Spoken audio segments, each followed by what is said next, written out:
thank you so much for joining. This is a session all about how we can stand up for nature. I'm Helen Chambers. I am an impact director at Geeky, and I'm joined by Emily, who will be able to answer any questions in the chat. Yeah, so let's get cracking about what we're going to speak about today. So, what is Stand Up for Nature? So what we're going to talk about today is how we need to protect nature, and the different areas of our lives that we can do that in. So whether it is in our clothing, when we're buying clothing, whether it's when we're cleaning ourselves and our houses, when we're choosing what to eat and put on our plates, and also plastic, which is quite often the most visible. And then we'll also talk a little bit about the challenge that's running at the moment and for next week as well.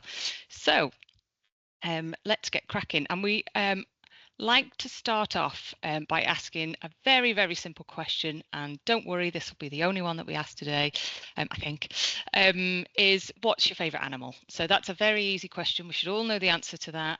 Even if you've got a couple, it'd be great if you just pop that in the chat so we can all see what your favourite animal is. Emily, have you got a favourite? I feel like I changed my answer depending on the day, but I was feeling like today, cat. I have a couple of cats at home, so I feel like cat's my favourite today. We've also got somebody else who said cat in the chat, dog, tiger.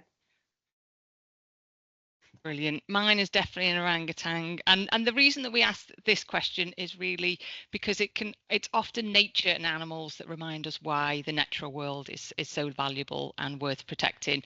I know my niece, her favourite is a polar bear, and every time she switches her lights off in the house, she pretends that a polar bear is giving her a high five, and that keeps her doing things that turn off the lights and turn down the electricity. So anything that helps, I think, keep that motivation. We've also got tarantula in the chat. I think that's the first time we've ever had tarantula. I would say it definitely is. So now we've got our motivation and our favourite animal in mind, and we want to protect them. It's good to look at why it's so important that we need nature. So first of all, it's our forests, soils and rivers and oceans that provide us with the food that we eat, the water that we drink, and the air that we breathe as well. And the more polluted they are, the more species we lose, the more nature is destroyed, and the harder it gets for nature to help us. So we're actually protecting ourselves when we protect biodiversity, nature and animals. Nature is also really wonderful in lots of other ways. So, for example, great for our mental health, and future generations should really have the chance to experience it. And we love this quote from the amazing Sir David Attenborough, which I hope I've got. Yes, I have. And, Sir David Attenborough has seen more than most when it comes to the changes in the natural world due to human activity. And this quote just kind of reminds us how important it is that we protect it, but also that we do have the power to protect it.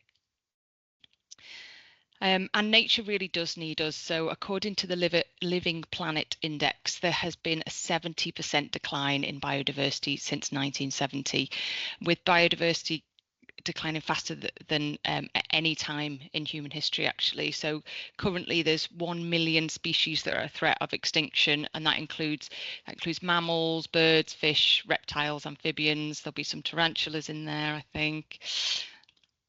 And there is a multitude of factors that affect nature in terms of human impacts.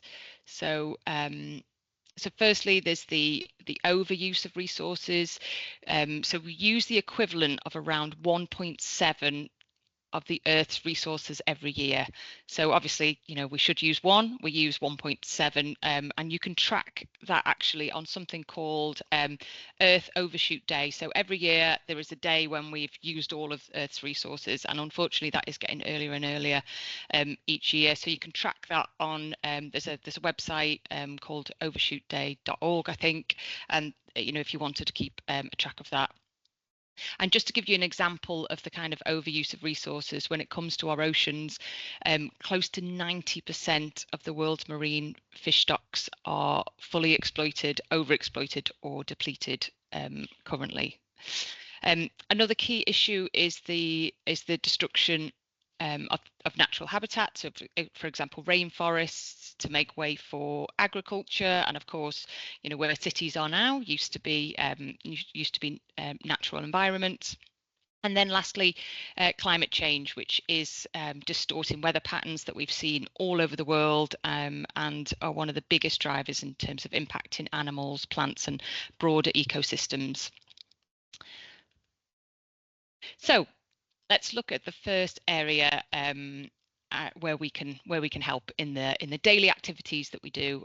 How can we protect nature through our clothing choices? So fashion, or the clothing and footwear industry, affects nature in a broad range of ways. So firstly, it's a heavy user of water, often in regions where there is water scarcity already. So for an example, it takes just to make one pair of cotton jeans, it takes 5,000 litres of water.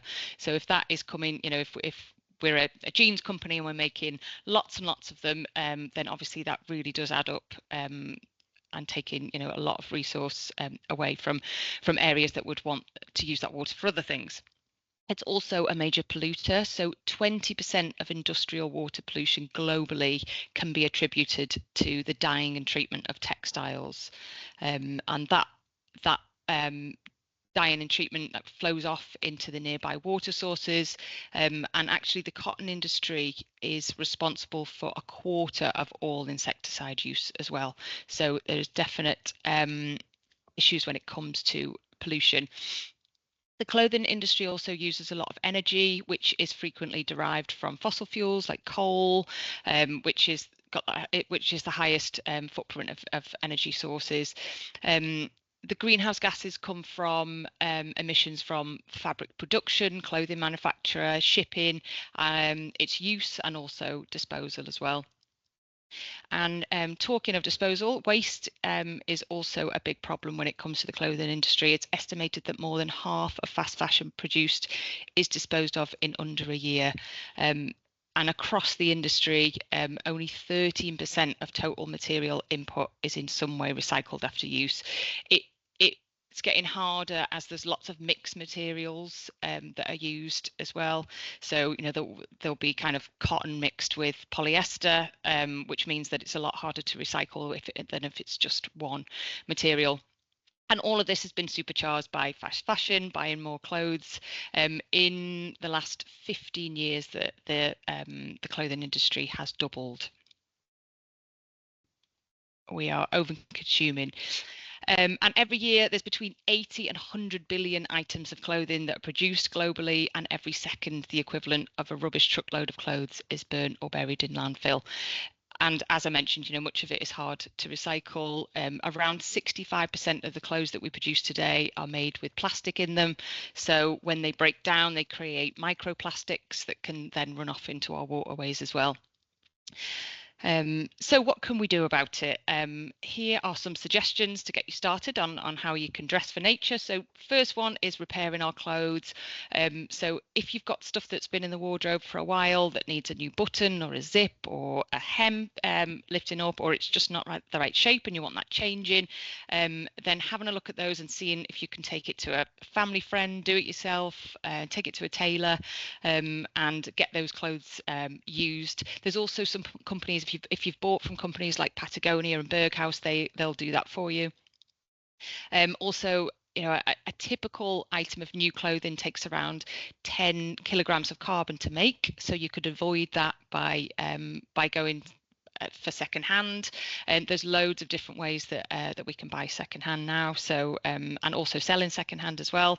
So giving clothes a second life, either by donating it to a charity shop or selling it yourself on things like eBay or Vinted. I've just combined two different brands there, eBay or Vinted, because textiles can take up to 200 years to decompose in landfill, especially when they've got those plastics in them, as I mentioned. So as a rule, if you've had anything in your cupboard for 2 years and you've not worn it, then it might be time to give that to a second life and give it to somebody who might wear it.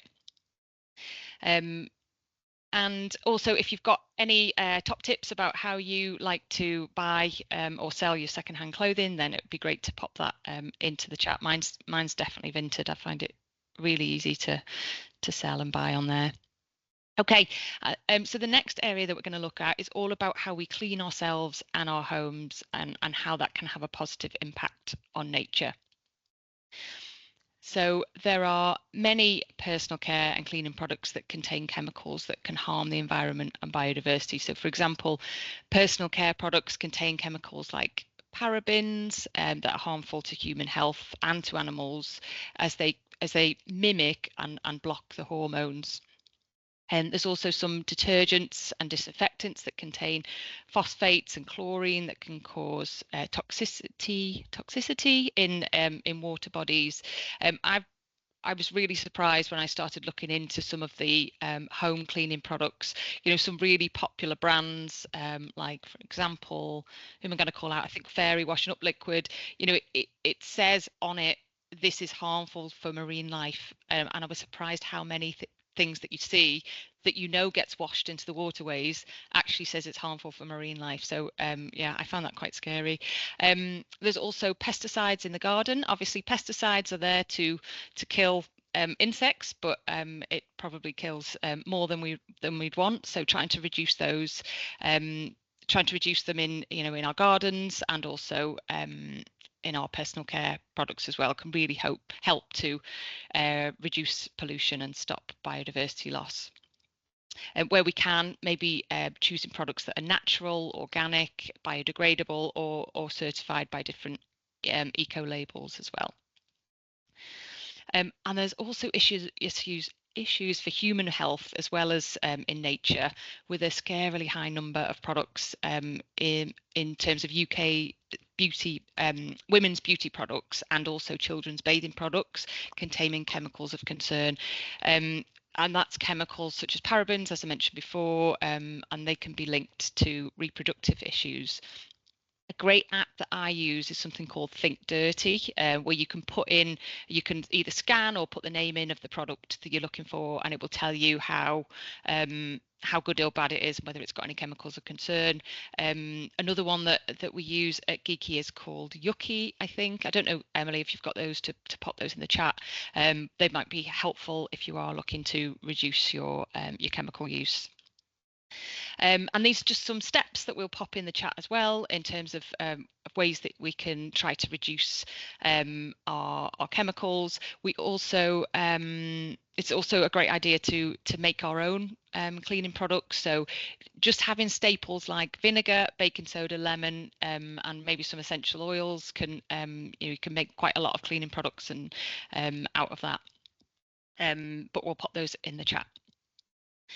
Okay. So another area that we have great potential to protect nature is with our food choices. So currently, the food system is suffering from population growth, as there are more mouths to feed globally, and that is growing. Rising incomes tend to prompt greater consumption of resource-intensive foods, such as animal products, vegetable oils, and processed goods, and then relatively lower consumption of the staple grains. The costs of producing and consuming meat have fallen quite a lot, and so meat production is growing, and it's actually trebled in the last 50 years. And modern agriculture means that to keep prices down, it demands higher yields. And those higher yields are quite often achieved through the use of fertilizers, pesticides, and monocultures, all of which, nature does not thrive in. And also fertilizers, can pollute air and water across wide areas as well. So as a result of all that, and the fact that we've now got cheaper food, food waste has also increased. So waste is now occurring at scale along supply chains, creating additional sources of pollution, and also resulting in leakage of really finite resources. So that includes kind of land, water, and soil that's involved in food production as well. So what can we do? Labels are definitely a great way to give you assurance that certain products have been, certain standards, have been applied in the creation of the products. So, for example, fair trade, that helps farmers by giving them a vital safety net when it comes to the prices. So when market prices drop, they're given a stable price throughout. There's also the fair trade premium, which means that they get an extra sum of money to go towards community projects of their choice. You're sure that they've got decent working conditions, and also that they are given education and support in terms of making production products environmentally friendly. You've also got lots more here as well. So Rainforest Alliance means that the products are produced using methods that support the 3 pillars of sustainability, so social, economic and environmental. We've got fish, the MSC sustainable fish certification as well, assuring customers that what they're buying is sustainable. They've got the Soil Association, which means organic methods have been used across the supply chain. FSC confirms that the forest is being managed in a way that preserves biodiversity and benefits the lives of local people and workers as well. There's also sustainable palm oil, which I will talk a bit more about in a second. So lots of labels to look out for there.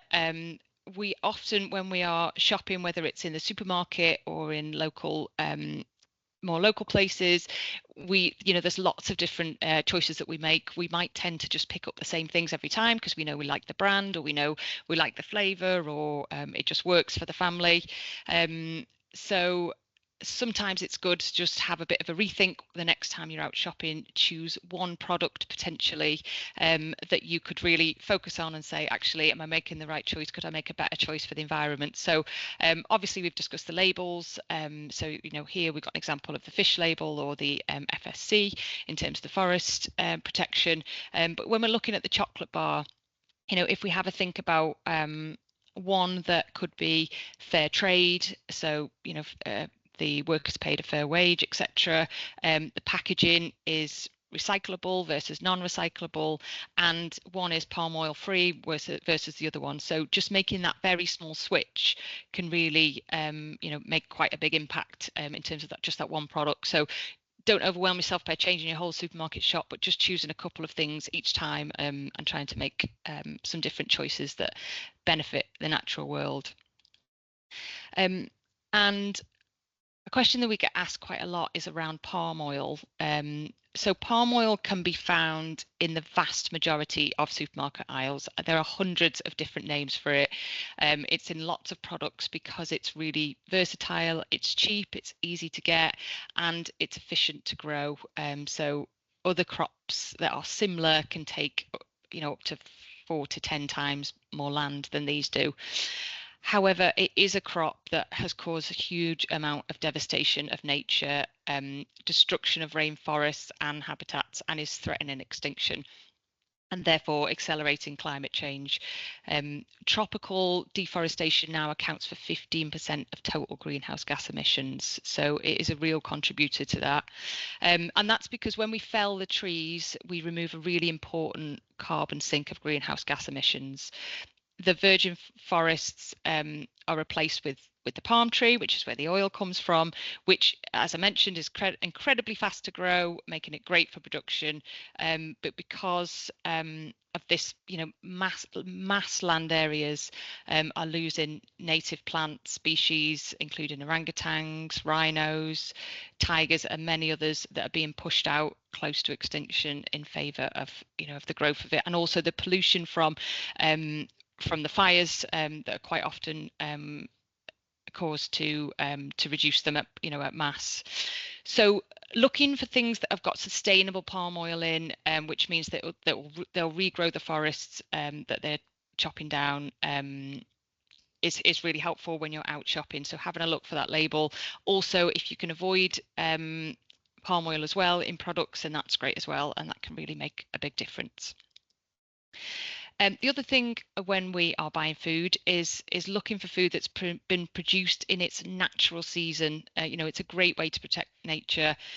One of the benefits of eating seasonal is that it reduces greenhouse gas emissions because it doesn't require the high energy input from artificial heating or lighting needed to produce crops when it's grown outside of its natural growing season.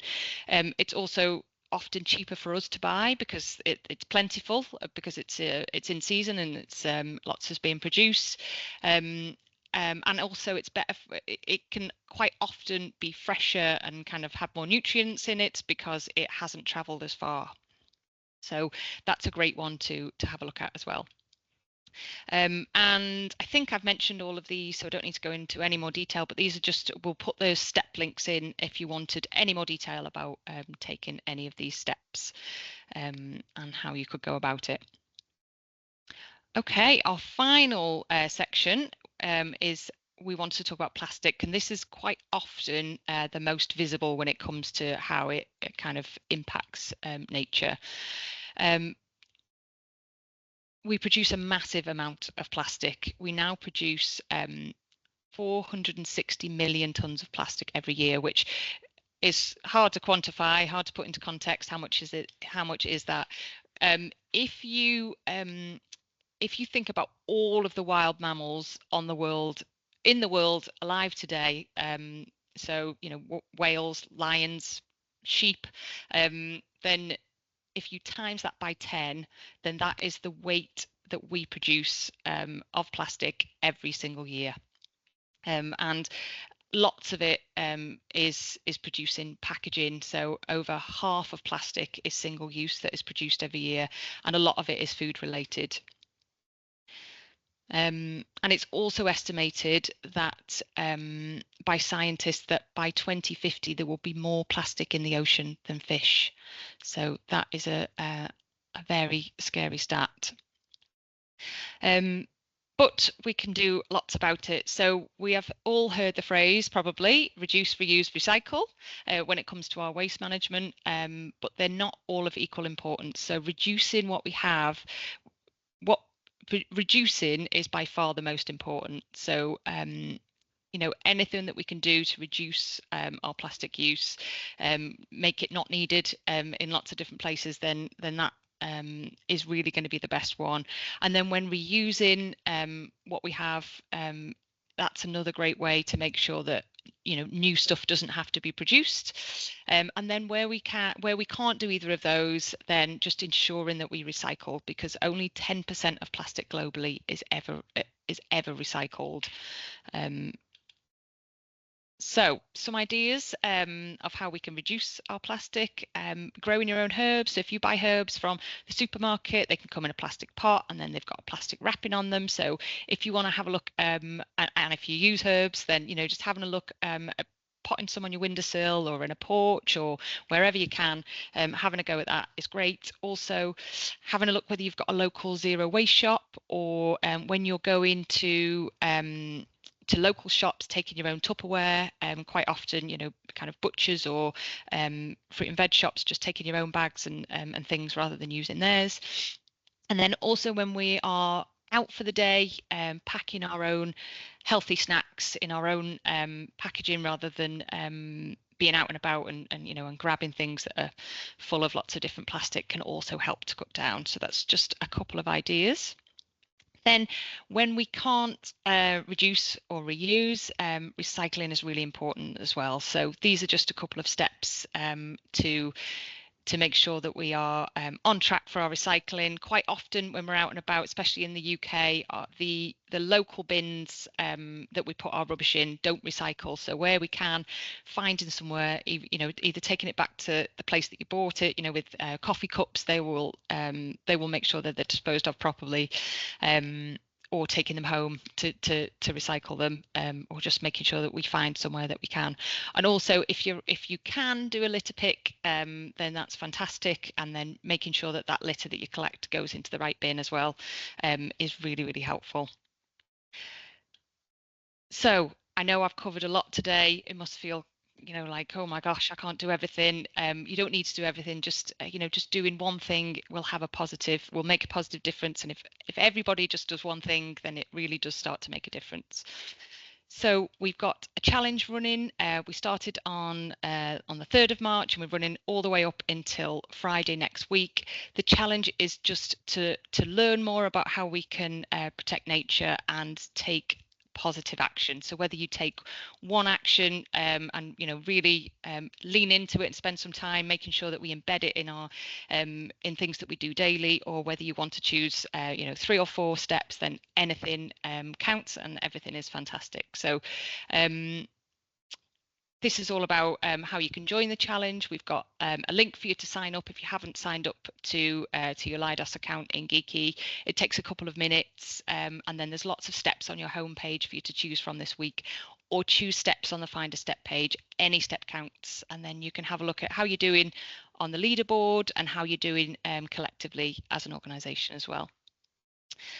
Okay, so thank you so much for joining us. I hope I haven't eaten into your lunch break too much, and I hope you have learned something from that and that you're ready for action. Thank you.